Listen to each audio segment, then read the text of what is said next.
warahmatullahi wabarakatuh. Selamat datang di pembelajaran matematika.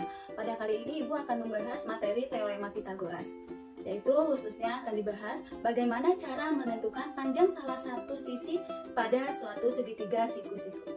Nah, setelah kalian menyimak video pembelajaran ini, Ibu harap kalian itu akan bisa memahami konsep teorema Pitagoras, akan mampu menentukan hipotenusa pada suatu segitiga siku-siku, akan dapat menyusun kembali rumus Pitagoras pada berbagai segitiga siku-siku, dan kalian akan dapat menentukan panjang salah satu sisi pada segitiga siku-siku.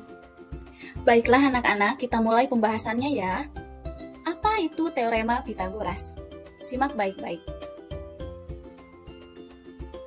Ibu akan mengajak kalian memperhatikan gambar-gambar berikut. Coba yang pertama ada gambar sebuah jembatan, ada gambar lapangan basket, dan ada gambar sebuah tangga di dalam rumah. Nah, kalau kita perhatikan baik-baik, gambar-gambar tersebut mengandung bidang geometri, yaitu segitiga siku-siku. Ketika berbicara mengenai segitiga siku-siku, maka ada suatu rumusan yang dinamakan teorema Pitagoras. Nah, dengan mempelajari teorema Pitagoras itu sangat berarti kebermanfaatannya. Salah satunya yaitu dapat digunakan pada bidang topografi, arsitektur, dan navigasi. Nah, mari kita mulai pembahasan mengenai apa itu teorema Pitagoras. Perhatikan ya. Teorema Pitagoras dinyatakan dengan kalimat kuadrat sisi miring sama dengan jumlah kuadrat sisi siku-siku. Nah, di sini ada sebuah segitiga siku-siku. Nah, di mana ada panjang sisi A, sisi B, dan sisi C. Perhatikan lagi, dari kalimat kuadrat sisi miring sama dengan jumlah kuadrat sisi siku-siku. Nah, ini ada C. C merupakan sisi miring. Bagaimana menentukan bahwa C ini adalah sisi miring? Kita perhatikan kotak kecil di pojokan ini. Ini namanya sudut siku-siku. Maka, cara menentukan sisi miring adalah sisi di hadapan sudut siku-siku. Sudut siku-sikunya ini, maka sisi miringnya adalah C. Sehingga, kalau menurut kalimat teorema Pitagoras ini, dari segitiga siku-siku, maka berlaku kuadrat sisi miring. Sisi miringnya adalah C. Sini berarti C kuadrat sama dengan jumlah kuadrat sisi siku-siku. Ini, sisi siku-siku adalah selain sisi miring, yaitu di sini ada A dan ada B. C kuadrat, kuadrat sisi miring, A dan B adalah sisi siku-siku sama dikuadratkan. A kuadrat ditambah B kuadrat. Maka dengan kata lain, C adalah sisi miring atau sisi yang berseberangan dengan sudut siku-siku, sudut siku berseberangan. Dan A, B adalah sisi siku-siku. Anak-anak, sebelum membahas lebih jauh tentang soal-soal teorema Pitagoras, mari kita pahami lebih dalam mengenai cara menentukan sisi miring atau hipotenusa dari suatu segitiga siku-siku. Ibu kasih kunci. Biar tidak tertukar mana itu sisi miring dan sisi siku-siku, kuncinya adalah lihat sudut siku-siku. Ada di pojokan sudut siku diapit oleh sisi siku-siku. Maka cara menentukan sisi miring adalah sisi di hadapan sudut siku-siku. Kita tentukan ini sudut siku-sikunya, tarik garis ke depan, maka inilah sisi miringnya.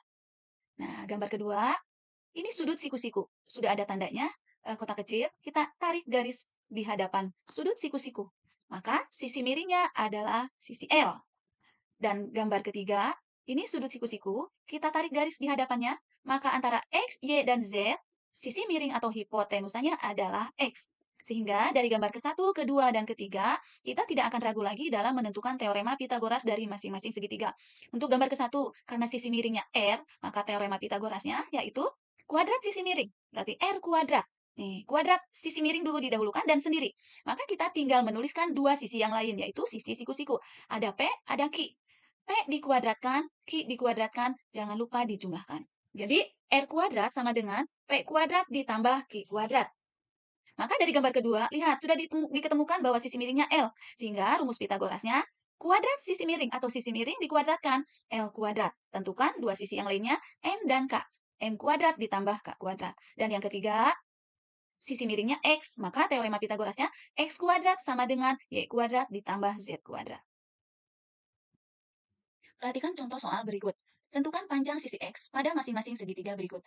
Nah, ini di sini ada sebuah segitiga di mana panjang sisi siku-sikunya 4 dan 3. Nah, betul, sisi miringnya adalah X. Kenapa?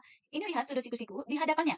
Sudut siku-siku tarik sini ke depannya, yaitu sisi X. Maka sisi X adalah sisi miring. Berdasarkan teorema Pitagoras, kuadrat sisi miring, X dikuadratkan, sama dengan jumlah kuadrat sisi yang lainnya, yaitu sisi siku-siku. 4 kuadrat tambah 3 kuadrat. Lanjut ya, X kuadrat sama dengan 4 kuadrat, artinya 4 kali 4, yaitu 16, dan 3 kuadrat, yaitu 3 kali 3, itu 9. Sehingga X kuadrat sama dengan 25, dan di sini perlu hati-hati. Di sini masih kuadrat ya, maka kalau untuk mencari X, yaitu kuadratnya hilang. Kuadratnya hilang, muncul akar pangkat 2 dari 25. Maka nilai X adalah 5. Dan soal kedua, perhatikan, ada segitiga merah ini pojoknya ya, sudut, siku-siku, tarik garis ke depan, nih, tarik, ketemu di angka 10. Maka 10 adalah sisi miringnya. Sehingga berdasarkan teorema Pitagoras, kuadrat sisi miring dulu yang diambil, yaitu 10, dikuadratkan. Sama dengan jumlah kuadrat sisi yang lainnya, atau sisi siku-siku yang lain. Mana yaitu ini, 8 dan X. 8 kuadrat ditambah X kuadrat. Sehingga 10 kuadrat adalah 100, 8 kuadrat adalah 64, ditambah X kuadrat. Maka kalau dicari X kuadrat sama dengan 100 dikurangi 64, X kuadrat sama dengan 36. Nah, sini sama ya, kuadrat hilang. Nah, kan dicari X, maka kuadrat hilang, muncul akar pangkat 2. Akar pangkat 2 dari 36, yaitu 6. Terima kasih pembahasan mengenai teorema Pitagoras dan contoh soalnya Ibu cukupkan sekian. Assalamualaikum warahmatullahi wabarakatuh.